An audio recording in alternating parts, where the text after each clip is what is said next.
Hello, everyone, and welcome to the LeadHer Lounge. I'm Taylor Miller-Goulet. And I'm Erica Rivera, and this is the space where modern leaders come for fresh and practical takes on leadership. Welcome!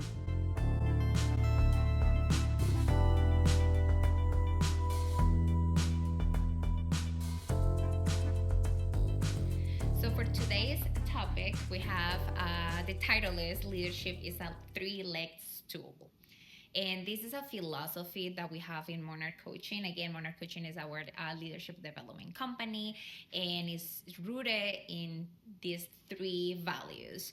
So it's empathy, accountability, and authenticity. And we're gonna explain why they're so important, and every single leader should have them and work every single day to achieve them. So we're gonna start with empathy. Yes. So what does it mean to be an empathetic leader? I think these days, empathy is a lot more acceptable than it used to be. Back in, I'll say, the old days, empathy was kind of seen as like a weakness and not as a strength.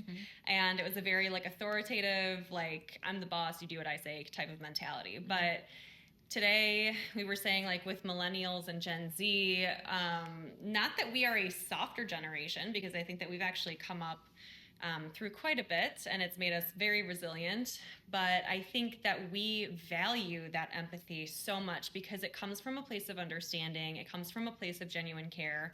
And let's be real, when you have an empathetic leader who cares about you, you want to work harder for them. You're going to care about them. Yes. You want to do more. Yes. You care about your success, but you also care about their success. And what you do and your behaviors, you start to realize okay, if I'm messing up in my job or I'm slacking, that affects my leader, and my leader cares about me. So that's why it's so important to show that genuine care and that empathy as a leader, because it builds so much more trust and buy-in. And it's going to help you to understand more your people. The more empathetic you are, it means that the more you're listening to them. And when you listen, you actively listening to your people, you're understanding where they're coming from, a little bit about their personalities. So your approach is going to be more tailored to their personality, to their way they work. You're going to know how to recognize them and appreciate them because you have been listening to them. So empathetic, yes, being empathetic is good for them, but it's good for you as well. And again, our generation we have new generations. We have about 5 generations working right now together, which is crazy. So you need, being empathetic is something that we're bringing, not back because it wasn't in the past, we're bringing right now, and we do believe that it helps us to be an effective leader. But it's a balance, and we're going to talk about that with our accountability portion also of this stool. Yeah. So yes. Do you want to I can start? Yes. I can keep lead the way. So accountability, we have been mentioning this several times. A different maybe approach that we're going to take this time is setting expectations. So you cannot ask someone or hold somebody accountable if they don't know what you're expecting. Nobody can read your mind. You need to set expectations. If you're already a leader and you have been with your team for 2-3 years, you can't reset expectations. Maybe you haven't done it, so reset expectations. Make sure that everybody understand what you're asking them to do, and you understand them as well. You will notice if maybe you're asking too much or too little. So accountability is that what they know what you're expecting.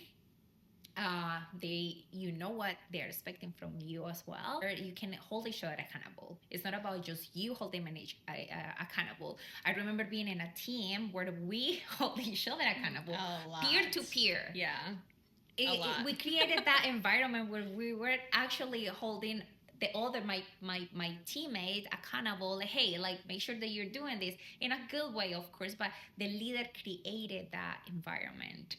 And we did talk about it before. I just want to reiterate it, but you kind of alluded to it too, but it's not just about holding your people accountable. It is about holding yourself accountable and creating, like you just said, an environment of trust and safety where it's okay if Sarah and John are peers on the same team, and Sarah goes up to John and says, hey, I noticed that you have this thing that's a little bit behind.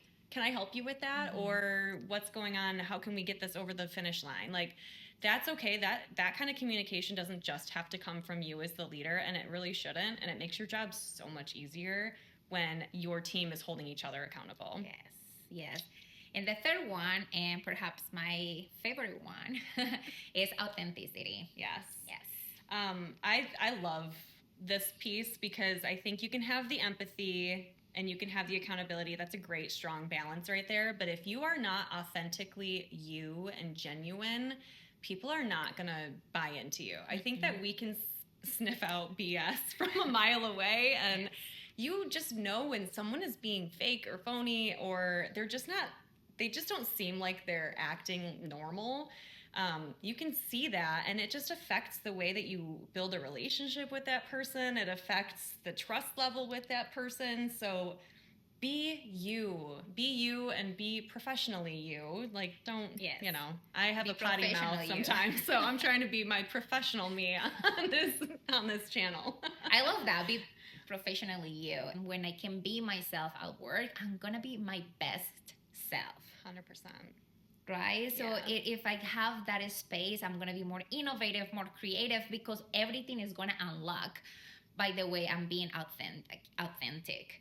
So whether you're a leader, a team member, you're creating that space for everybody to come together, to bring their diverse thinking, their unique perspectives. So authenticity is so important right now. Like, we have friends from all over the world right now. I'm working with somebody that's from here in the United States. I'm from Colombia, and we both bring so many different things, but because we are very authentic.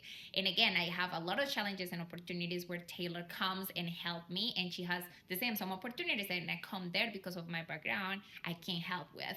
Same with your team. You're going to be working with 10, 11, 12 people. Everybody, when they're authentic, when they can show up like they want to show up, they are going to bring so many great things to the table that you cannot be everything in your team. Your team is everything for you. Yes. So let's tie this all together, because I think we are so passionate about the authentic piece of this, but when you are being your authentic self, you still have to balance that with the accountability piece. And you have to balance it with the empathy piece, because sometimes some of our personalities are a little bit more bold and direct than others. So if you are your authentic self and you are a very direct person, you're a very strong personality, and you hold people highly accountable and you lack empathy, what do you think people are going to think about you? Or how do you feel like people are going to feel when they're around you? Probably a little uncomfortable, maybe like they're walking on eggshells because you're a little bit tough and you're a little rigid. So that empathy piece can soften that. But if you are really, really empathetic and you're a very... Again, we want the team be perfect, but we're going to have people that are not going to be as...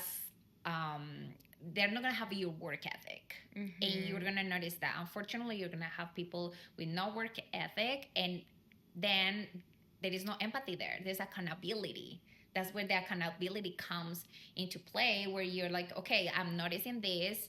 You approach everything with curiosity, but you need to hold them accountable, because if you don't do that with them, the rest of the team is going to notice that. Definitely is going to notice that. So it doesn't matter if you're empathetic, but if the accountability part is not there, there is no good balance.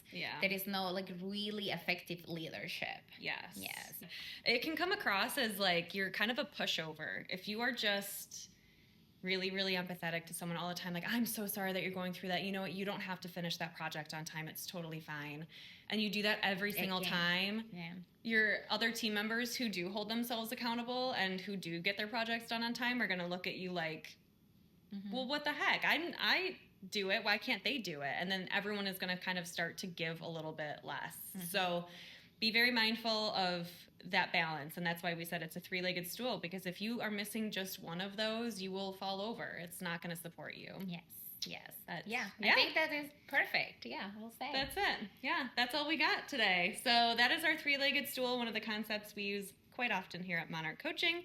And so don't forget to subscribe and share this content with anyone in your community or your network that you think could benefit from it.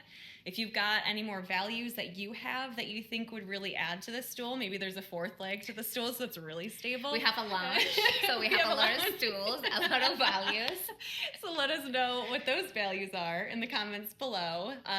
Of course, subscribe so that you can keep getting content here, and we look forward to seeing you guys again. Thanks so much for coming. Yes, bye guys. See you next week.